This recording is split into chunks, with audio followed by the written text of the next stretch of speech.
What if I told you that the way you're studying pronunciation could actually be damaging your chances of being more fluent or sounding more fluent? That's what I'm going to talk about in this lesson today. Hello, you wonderful people, and welcome to English Right Now. My name is Roy, and I'm your British English teacher. I've helped thousands of students over the years on their journey towards mastering a modern British RP accent, learning more about the culture, and indeed, uh, learning British English as well. And in this lesson, we're going to talk about something that you may be doing, and I hope you're not. But by the end of this lesson, you'll have found out what that is, that could be directly affecting your pronunciation. And do let me know if you have any questions related to pronunciation, a modern British RP accent, British English, or British culture. Let's look at these four words. You could be right. Now, as isolated words, I pronounced each individual word absolutely perfectly. So the first word is you. It has that y, oo sound. You. Could is k, d. Could. The third word, b, e, b. And the fourth word is I, t. You could be right. You could be right. Now, if I pronounce it in that kind of way, it sounds clear. All of the words are obvious as to what I'm saying, but it sounds a little bit robotic. It sounds very unnatural. So let me say it in a more natural way. You could be right. Oh, you could be right. You could be right. Now, notice there is a distinct difference between you could be right and you could be right. So what's going on? Well, by speaking in that first way with those isolated words, you are actually neglecting two key features of typical normal speech. The first is sort of this idea of weak forms. In fact, we're also ignoring stress, but we'll talk about weak forms and strong forms. And there's also an example of assimilation, which is a key part of connected speech. So let's actually talk about which words we really need to hear in this sentence. So first of all, the most important word in you could be right is that word right. It's completely different to you could be wrong. You could be wrong. You could be right. You could be wrong. So we need to hear that word right.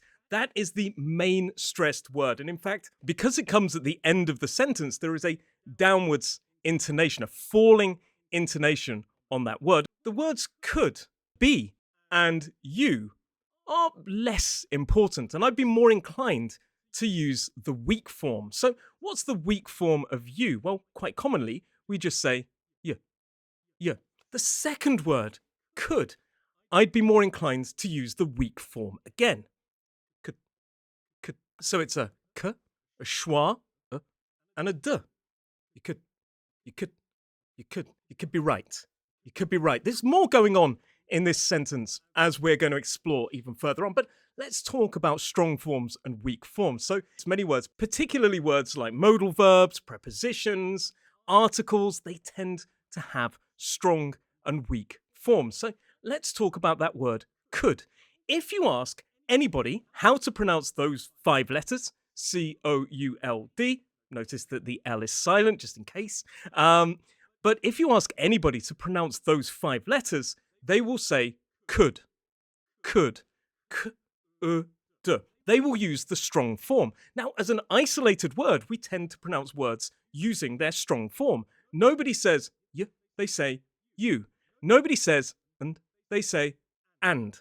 So we use the strong form when we are actually pronouncing the isolated word. If you ask a teacher, excuse me, teacher, how can you pronounce that word? In a classroom, they will say could. You could be right. They will pronounce those words individually in the same way I just did there because they will use the strong form. You could be right. But in a natural sentence, we don't use the strong form. But no teacher, realistically, as the first go-to pronunciation is going to say could. They're not going to do that.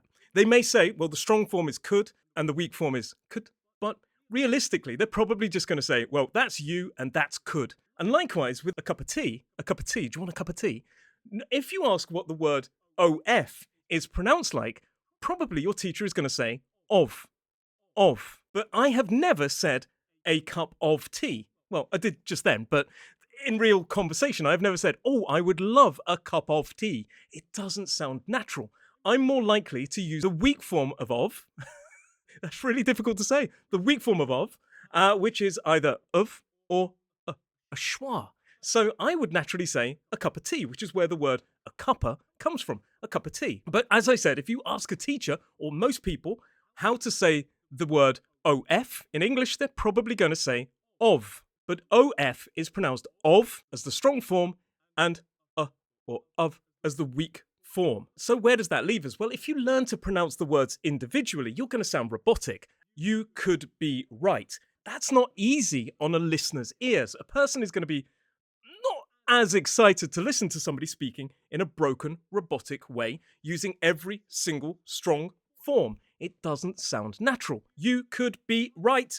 It doesn't sound natural if you're neglecting intonation as well. Even if you say, you could be right, it still doesn't sound overly easy on the ears. So adapting those weak forms will really help you level up. But there's something more going on as well.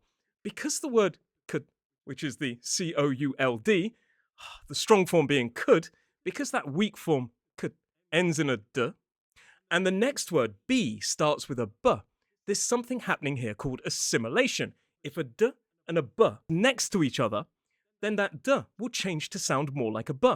So in fact, it sounds more like could be, than could be, could be, could be. You could be right. You could be right. You could be right. Now, in their right mind, if you ask how to say that word in this sentence, could, not many teachers will say could, the weak form, and probably next to none will say could, could. They won't bring that b sound into it. They'll probably just say, oh, that's pronounced could, and then they will tell you how to say it sounding completely different. They'll say, oh, that word is you could be right, and we pronounce it, you could be right. You could be right. So make sure to really level up your pronunciation. You're looking at features of connected speech. Here was an example of assimilation. And likewise, make sure you're looking at strong and weak forms, which words we need to stress. Now, I briefly talked about intonation being important. I also didn't mention that final t sound. That's something we could have talked about as well. Should you glottalize it and make it, you could be right? Or should you pronounce it, you could be right? Either way is fine in a modern British RP accent, and this entire lesson has been taught in a modern British RP accent. But whatever accent you want, I mean, I teach a modern British RP accent on my course, The Ultimate British Pronunciation Guide. But whatever accent you want is fine. Just make sure you're analyzing the true features. And in the case of this sentence, you could be right. Make sure you're looking at weak forms, make sure you're looking at assimilation, and thinking about intonation and maybe whether or not you want to glottalize that final T. We glottalize the T in modern British RP sometimes, in certain conditions. But this lesson, I hope it's been a great help towards mastering whatever accent you want. And if it is a modern British RP accent, well, you've even got 2 steps ahead there because this lesson was taught in a modern British RP accent. Let me know if you have any questions down below, and I will see you in the next lesson.